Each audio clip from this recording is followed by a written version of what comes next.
The Galactic Confederation's Grand Archive buzzed with unprecedented activity. Senior Archivist Zextal's crystalline appendages trembled as they processed the incoming data streams. After millennia of cataloging countless civilizations, something entirely unexpected had appeared on their sensors. "High Council, I request an emergency session." Zextal's voice resonated through the quantum communication network. "We've detected anomalous energy signatures from solar system HC 2749, previously classified as pre-spacefaring." Within moments, the council chamber materialized around them, its ancient walls lined with holographic displays of the Confederation's 10,000 years of history. The 12 council members, representing the most advanced species in known space, shifted uncomfortably in their biomechanical seats. "Speak, Archivist," commanded First Speaker Naira, her bioluminescent form pulsing with curiosity. "The species we designated as humans has achieved quantum fusion." Zextal projected the data into the chamber center. "They've managed this feat in merely 2 centuries since discovering basic atomic theory." Dismissive whispers echoed through the chamber. Third Speaker Voxthan, his crystalline form refracting light in patterns of skepticism, spoke first. "Impossible. No species progresses that rapidly. Your instruments must be malfunctioning." But Zextal persisted, their core temperature rising with urgency. "The data is verified. Not only have they achieved quantum fusion, but they're applying it in ways we've never seen. Their energy signatures don't match any known configurations in our archives." The chamber erupted in debate. Some council members demanded immediate containment protocols, while others insisted on maintaining the Confederation's policy of non-intervention with developing species. First Speaker Naira raised her luminescent tendrils, demanding silence. "Show us more," she commanded. Zextal's projections filled the chamber with streams of data. Human communications, energy readings, and technological advancement curves painted a picture that defied conventional wisdom. In the span of a single generation, they had progressed from primitive fission reactors to energy systems that bordered on the theoretical. "Most concerning," Zextal continued, "is their military development. Our long-range sensors have detected what appear to be weapons testing facilities throughout their solar system. The energy outputs are unprecedented." "Unprecedented," scoffed Voxthan. "They're barely out of their gravity well. What threat could they pose to the Confederation?" Zextal's next projection silenced the chamber. It showed a human facility on their 4th planet, Mars, where they were conducting experiments with spacetime itself. The readings suggested they were attempting to create artificial wormholes. "They're approaching this differently than any species we've encountered," Zextal explained. "Instead of following the standard progression of technological development, they're making intuitive leaps. They bypassed entire stages of what we considered necessary steps." First Speaker Naira's bioluminescence dimmed thoughtfully. "Your recommendation, Archivist." "We should establish contact immediately," Zextal replied. "If we wait, they may surpass our understanding of their capabilities. Already, some of their theoretical work challenges our fundamental models of physics." Laughter rippled through the chamber. Voxthan's crystalline form sparkled with amusement. "Challenges our models. We've been spacefaring for 50,000 years. They've barely launched their first interplanetary colonies." "Perhaps," said Zextal, their tone heavy with concern, "that's precisely what makes them dangerous. They're not bound by our assumptions about what's possible." But the Council had already made up their minds. The humans would be classified as a Level 2 civilization, capable of limited space travel, but not yet worthy of Confederation attention. Zextal's warnings were noted and filed away, another data point in the endless archive. As the council chamber dissolved, Zextal remained, their crystalline form clouded with worry. They initiated a private link to First Speaker Naira. "Speaker, there's something else, something I couldn't share with the full council." Naira's form rematerialized, her bioluminescence questioning. "The humans," Zextal continued, "they've been watching us. For decades, our stealth systems aren't as effective as we thought. They know we're here, and they've been preparing. Preparing. Naira's light patterns showed the first signs of genuine concern. Yes, and Speaker, they're not afraid. Every other species we've encountered responded to the discovery of advanced alien life with fear, reverence, or both. But the humans. Zextol projected one final data string, an intercepted transmission from a human military facility. The message was simple. They're not ready for us. Naira's bioluminescence flickered rapidly, a sign of deep disturbance. Continue monitoring, she commanded. But speak of this to no one else. The Council has made its decision. As Naira's form faded, Zextol returned to their monitoring station, watching as humanity's energy signatures grew stronger by the day. In all their millennia of observing developing civilizations, they had never seen anything like this. The humans weren't following the expected path of technological development. They were forging their own, and doing it at a pace that defied all historical precedent.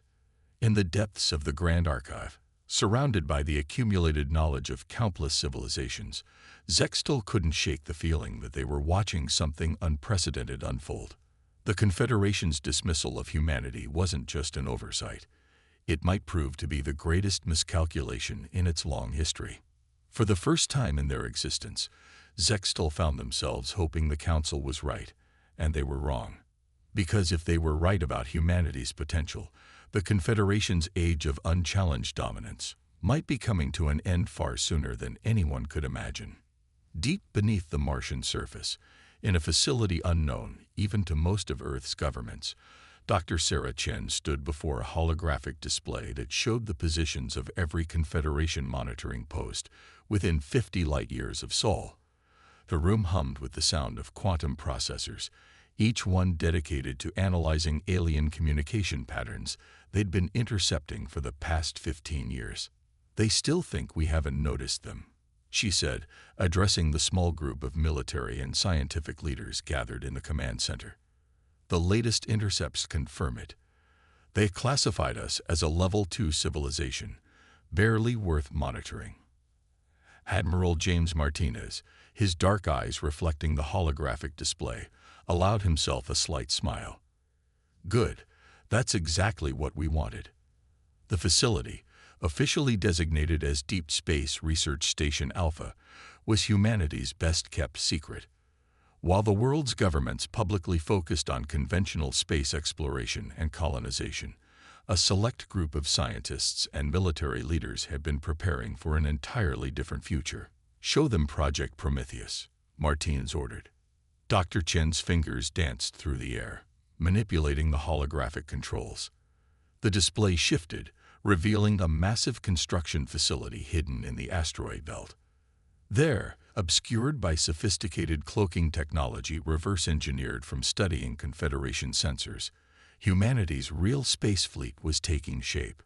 The Confederation's fundamental mistake, Dr. Chen explained, was assuming we would follow their pattern of technological development. They expected us to spend centuries mastering each step of their scientific progression. Instead, she gestured, and a new image appeared. A prototype ship unlike anything ever built by human or alien hands. Its hull was composed of metamaterials that absorbed rather than reflected energy, making it virtually invisible to conventional sensors. But its true innovation lay in its drive system. We call it the quantum slip drive, she continued.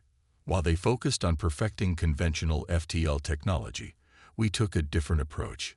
Instead of trying to break the light-speed barrier, we found a way to sidestep it entirely. The assembled leaders watched as simulation data scrolled across their neural interfaces. The ship didn't move through space in the traditional sense. It created microscopic quantum tunnels, slipping through the fabric of reality itself. The energy requirements were enormous, but the quantum fusion reactors they developed provided more than enough power. "How many ships are ready?" asked General Sarah Wong, her weathered face serious. 317, Martinez replied. Another 400 will be complete within 6 months, each one capable of outmaneuvering anything in the Confederation fleet. Dr. Chen brought up another display. this one showing weapons testing data. The quantum tunneling technology has other applications too. Our phase cannons can bypass their shields entirely, delivering payloads directly into their ship's critical systems. The room fell silent as the implications sank in. Humanity wasn't just preparing for defense. They were building a fleet capable of taking the fight directly to the Confederation if necessary. What about the Lazarus Protocol? Someone asked. Martinez nodded to Dr. Chen, who activated a secure quantum channel. The holographic display shifted again, showing a network of satellites positioned throughout the solar system.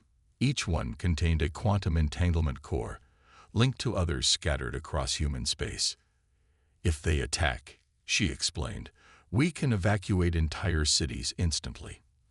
The entanglement network can transport millions of people to safe locations in seconds. We've been staging trial runs, disguised as routine civil defense drills. The technology was revolutionary, but it had come at a cost. 15 years of secret development, trillions in hidden resources, and sacrifices that would never be publicly acknowledged. The people in this room had dedicated their lives to preparing humanity for a confrontation they hoped would never come. And they suspect nothing? General Wong asked. On the contrary, Dr. Chen smiled. Their latest reports suggest they're more concerned about our reality TV shows than our technological capabilities. Their cultural analysts are particularly puzzled by something called dancing with the stars. Laughter rippled through the room, breaking the tension. But it didn't last long. A red light began pulsing on one of the quantum monitoring stations. Dr. Chen, a young analyst, called out, "We're detecting increased activity in the Confederation network. They're mobilizing ships at their outer defense perimeter." The room snapped back to full alert. Martin stepped forward, studying the tactical display. "Show me their formation patterns." The holographic display updated, showing Confederation fleet movements across multiple sectors.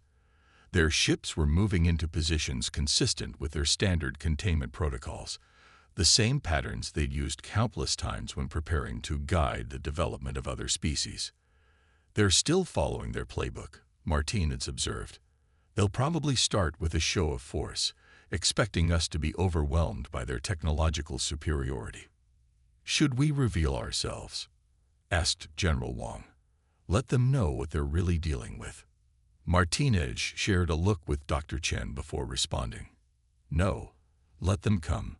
Let them think they're in control. Every assumption they make about our capabilities is another advantage for us."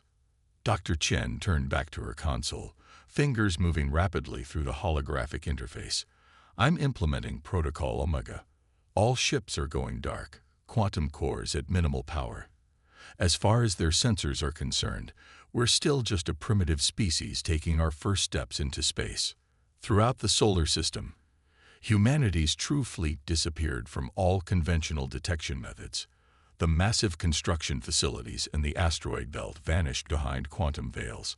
On Mars, Earth, and a dozen other locations, advanced research facilities masked themselves as routine industrial complexes. To any outside observer, humanity appeared to be exactly what the Confederation believed.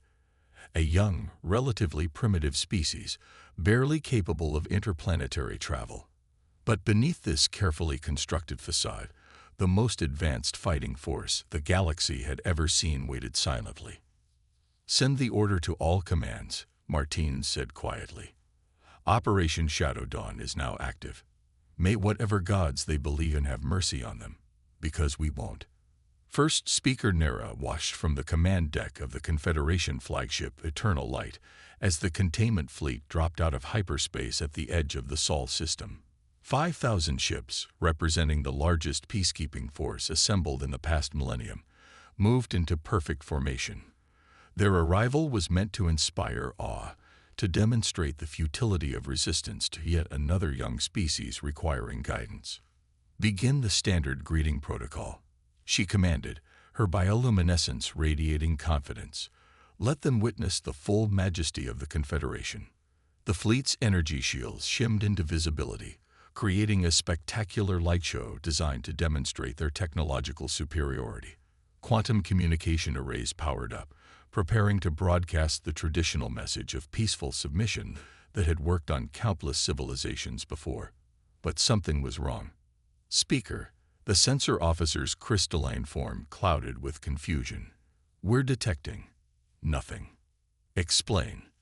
The human fleet we observed in their orbital shipyards, it's gone. Their military installations, their colonies on Mars and their moon, all empty. Naira's luminescence flickered with irritation. Impossible. Check again. They can't have Simple. The space around the Confederation fleet rippled. Where there had been empty void moments before, ships now existed. Human ships. They simply appeared, as if they had always been there, their hulls seeming to drink in light rather than reflect it. They had somehow surrounded the entire Confederation fleet without triggering a single proximity alarm. Impossible, Naira whispered again, but this time with fear. On the bridge of the UES Prometheus, Admiral Martinez watched the Confederation fleet's reaction with grim satisfaction. They're trying to scan us, he noted, observing their sensor attempts bouncing harmlessly off the quantum-shifted hulls of the human vessels. Should we respond to their hails? Asked his communications officer. Martinez nodded. Audio only. Let's maintain some mysteries. The voice that echoed through the Confederation command deck was calm, almost casual. This is Admiral James Martinez of the United Earth Fleet. I'm afraid there's been a misunderstanding. You seem to be under the impression that you're here to contain us. Allow us to demonstrate why that's not going to work. Before Naira could respond, alarms screamed across the Confederation fleet. Their supposedly impenetrable energy shields began failing, not from attack, but from what appeared to be spontaneous quantum dissolution. What's happening? She demanded. Their ships, the tactical officer reported, panic evident in their crystalline resonance. They're generating some kind of field. It's unmaking our shield matrices at the quantum level.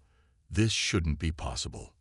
Martinez watched the tactical display as the human fleet executed their first combat maneuver. Ships phased in and out of normal space, appearing inside the Confederation formation at will. Each vessel was a testament to humanity's unconventional approach to physics and warfare. Target their command and control nodes, he ordered. Minimal casualties. This is a demonstration, not a slaughter. The phase cannons fired. Beams of coherent energy didn't so much penetrate the Confederation ships as simply exist within them, materializing past hulls and shields to strike precise internal targets.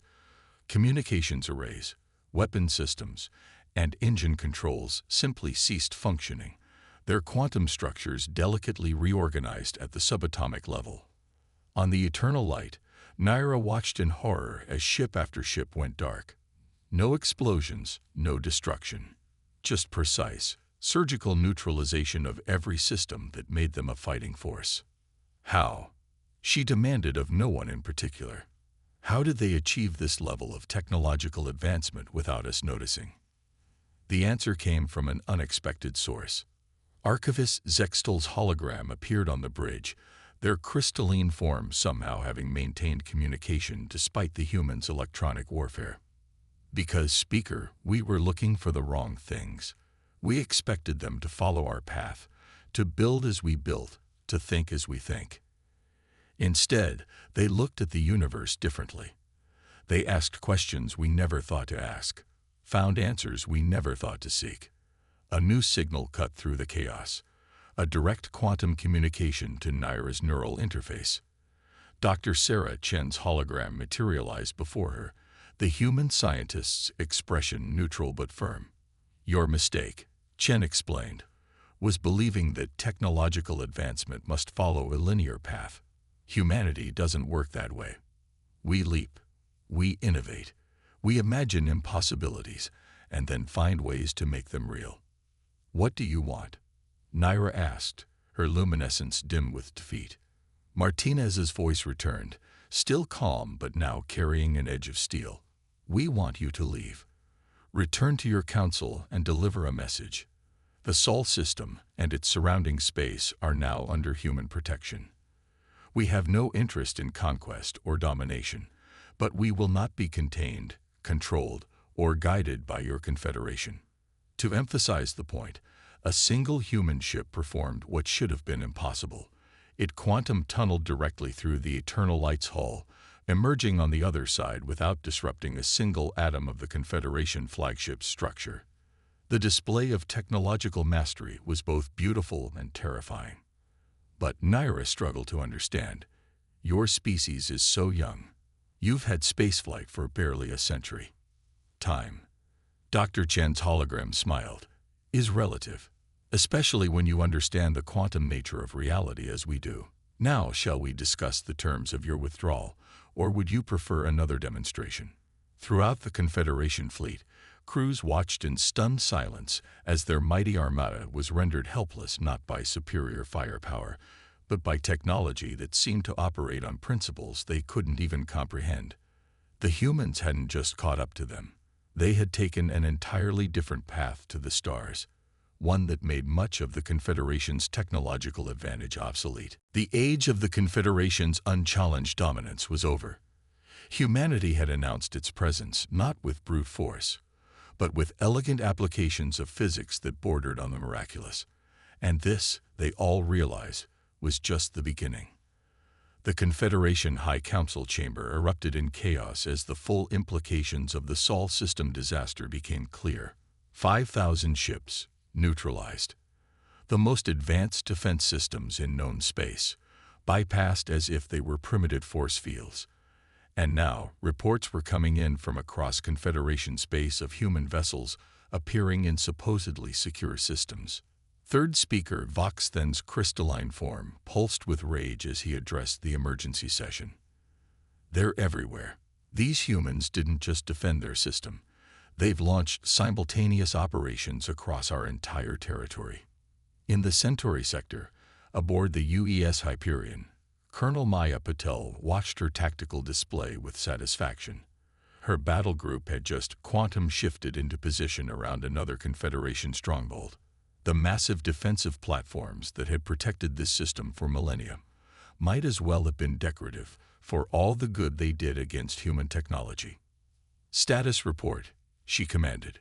7 Confederation battle groups detected, Colonel, her tactical officer responded. They're attempting to modify their shields based on data from the Sol encounter.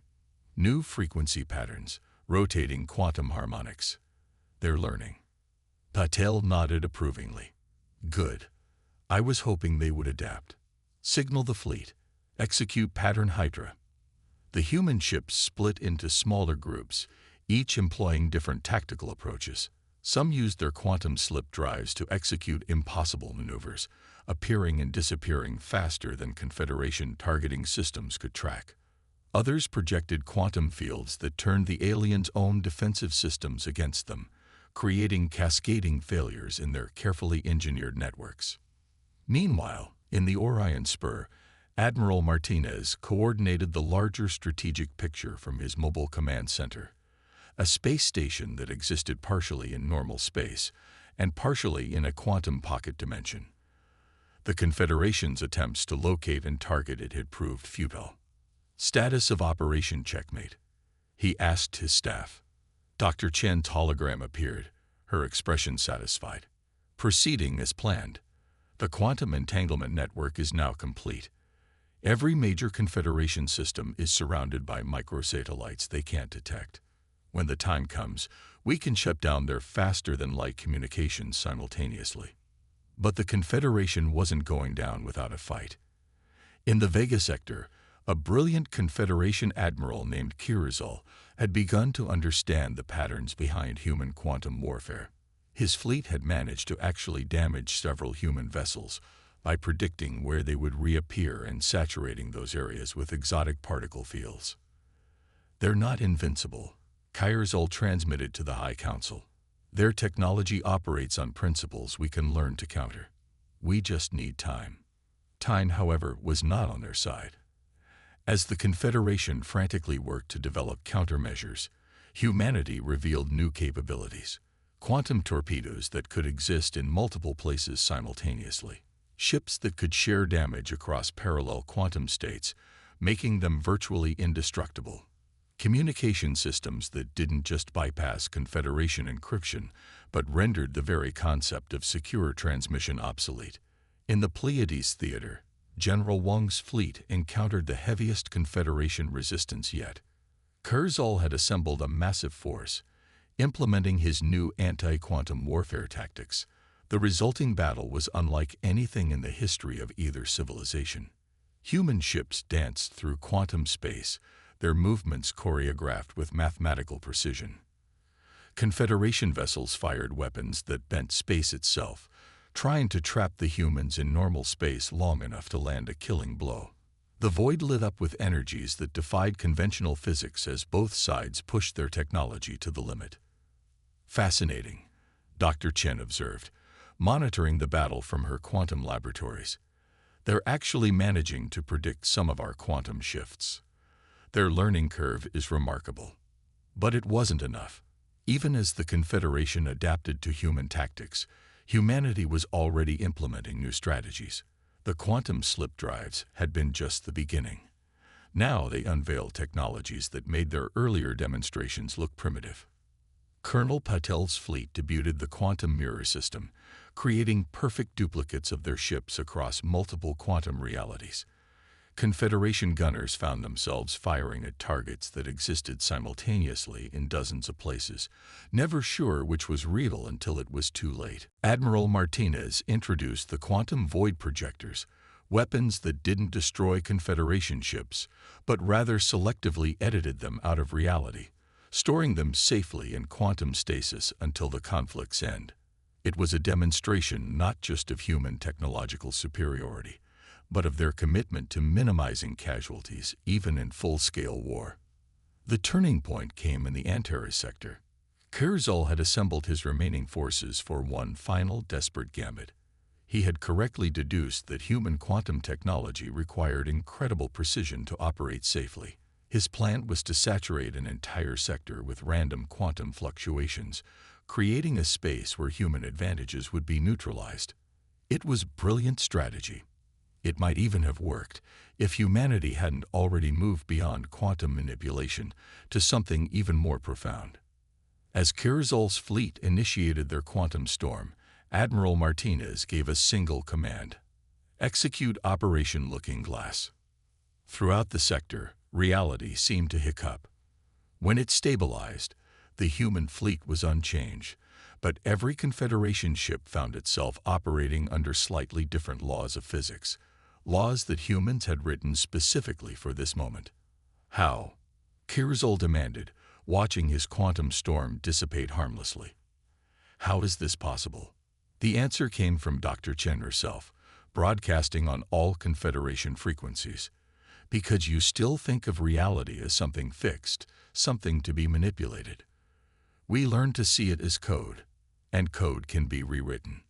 The Battle of Seven Systems, as it would come to be known, lasted less than a standard day. But in that time, the balance of power in the galaxy shifted irreversibly.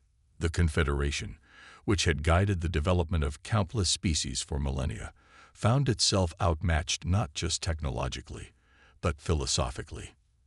They had expected humanity to follow the rules. Instead, humanity had rewritten them. The Confederation Grand Archive, once a symbol of unchanging order, now housed a very different kind of meeting. Around a table fashioned from quantum-stabilized light sat representatives of both humanity and the Confederation. The peace negotiations were entering their final phase, but this was unlike any diplomatic conclusion the galaxy had ever seen. Archivist Zextel, who had first warned of humanity's potential, observed with a mixture of vindication and awe. They had been right about humans being different, but even they hadn't imagined just how profound that difference would be. Let us be clear, Admiral Martinez addressed the assembly, his hologram perfectly stable despite being transmitted across 3 quantum reality states simultaneously. We're not here to dominate or replace the Confederation. We're here to propose something new. Dr. Chen's hologram materialized next to him, her presence accompanied by real-time quantum data streams that even the most advanced Confederation systems struggled to interpret. Our victory wasn't just about superior technology. It was about superior thinking. We want to share that. First speaker Naira, her luminescence subdued but dignified, spoke for the Confederation. Share. After demonstrating such overwhelming superiority, you offer partnership. Precisely. Martinez nodded.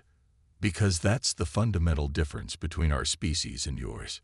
You saw the galaxy as something to be ordered, controlled, guided along predetermined paths. We see it as something to be explored, challenged, and ultimately transformed. The human delegation presented their proposal.